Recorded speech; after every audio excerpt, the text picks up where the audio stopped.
ఈ దినవాక్య ధ్యానాంశం అమ్మబడిన యేసు. మత్తయి సువార్త 26వ అధ్యాయము 14-16 ఈరోజు వాక్య ధ్యానం. అప్పుడు 12 మందిలో ఒకడు ఇస్కరియోతు యూదా ప్రధాన యాజకుల యొద్దకు వెళ్ళి, నేను ఆయనను మీకు అప్పగించిన ఎడల నాకేమి ఇస్తారని వారిని అడిగాడు. అందుకు వారు 30 వెండి నాణెములు తూచి వానికిచ్చిరి. వాడప్పటి నుండి ఆయనకు అప్పగించుటకు తగిన సమయము కనిపెట్టుచున్నాడు. సహజముగా ఎవరినైతే మనం బహుగా నమ్ముతామో వానికే డబ్బుకు సంబంధించిన పనులు అప్పగిస్తాం. యేసుక్రీస్తు యోధాను బహుగా నమ్మి డబ్బు సంచిని తనకు అప్పగించాడు. అంతగా తనను నమ్మి బాధ్యతను అప్పగిస్తే నమ్మకత్వాన్ని కనబరచకుండా పరిచర్యలో దొంగతనం చేసేవానిగా ఉన్నాడు. ఇది వాస్తవమో కాదో తెలియదు, కానీ యూదా ఇస్కరియోతు గురించి ఒక చరిత్ర ఉంది.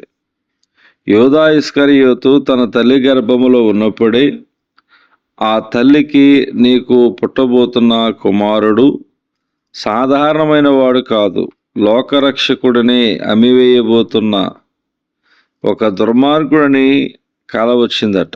ఆ తల్లి కుమారునికి జన్మనిచ్చినప్పుడు ఎలాంటి వాడిని కన్నానేమిటి అని చెప్పి వారిని తీసుకెళ్లి సముద్రములో పడవేసింది. ఆ కుర్రవాడు సముద్రములో కొట్టుకుంటూ గట్టుకు వస్తే ఒక రాజు రాణి అదే సముద్రపు గట్టున నడుచుకుంటూ వెళుతున్నప్పుడు ఆ కుర్రవాడు కనిపిస్తే వారిని తీసుకెళ్లి పెంచారు. అలా పెంచిన తర్వాత వాడు ఆ రాజు రాణి పేర్లు కూడా పాడు చేస్తుంటే వాడిని బయటికి గెంటేశారు.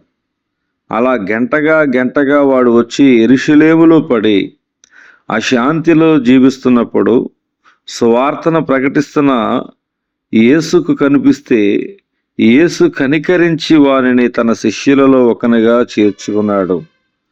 కన్నతల్లే, వద్దురా బాబు, నీవని వదిలివేస్తే పరమ తండ్రి కనికరపడి నాతో ఉండు అని చేర్చుకుంటే, అలా చేర్చుకున్న వారిని అమ్మివేసే మనసు ఆ ఇస్కరియోతు యూదాది. ఇది ఎంత ఘోరం! యేసును ఏ విధముగా పట్టుకోవాలో, ఏ విధంగా బంధించాలో అని అధికారులు తర్జన పడుతున్న సమయంలో ఒకవేళ బహిరంగంగా పట్టుకుంటే ప్రజలందరిలో కలవరం ఏర్పడి వ్యతిరేకమైపోతామేనని భావించి అవకాశం కోసం ఎదురు చూస్తున్న సమయములు ఇదిగో నేనున్నానుగా, యేసుక్రీస్తును నేను అప్పగిస్తాను, నాకెంత ఇస్తారో చెప్పండి అని 30 వెండి నాణెములకు లోకరక్షకుని అమ్మివేశాడు. ధర్మశాస్త్ర ప్రకారం ఒక దాసినిగాను ఒక ఎద్దు పొడిచిన ఎడల ఆ దాసిని కొరకు చెల్లించవలసిన వెల 30 వెండి నాణెములు. ఆ ఎద్దు దాసినైనను పొడిచిన ఎడల వారి యజమానునికి 30 తులముల వెండి చెల్లింపవలెను. మరియు ఆ ఎద్దును రాళ్లతో చావ కొట్టాలి. నిర్గమాకాండం 21:32. ఆయన ఐశ్వర్యవంతుడై ఉండియు మనలని ఐశ్వర్యవంతులుగా చేయడానికి దాసుని స్వరూపం ధరించెను.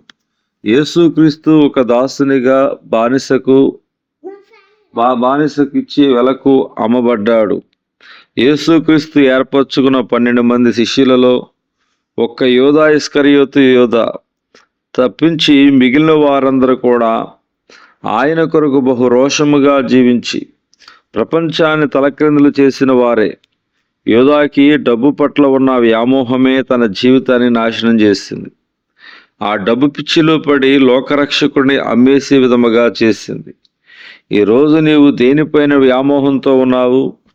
డబ్బు, ఆనందం, సుఖభోగాలు, ప్రేమ, బైక్, కార్, మొబైల్, సంతిళ్ళు, ఇలా వీటి పట్ల గల వ్యామోహం మనం కలిగి ఉన్న ఆత్మీయతను పాడు చేస్తుంది. దేవదేవుడిని అమ్మివేసే విధముగా చేస్తుంది. కావున ప్రతి వ్యామోహమును విడిచిపెట్టి మిగిలిన శిష్యుల వలె క్రీస్తు కొరకు రోషం కలిగి జీవించే వారంగా ఉండాలి. దేవుడి వాక్య ధ్యానం దేవుడు దీవించును గాక. ఆమేన్.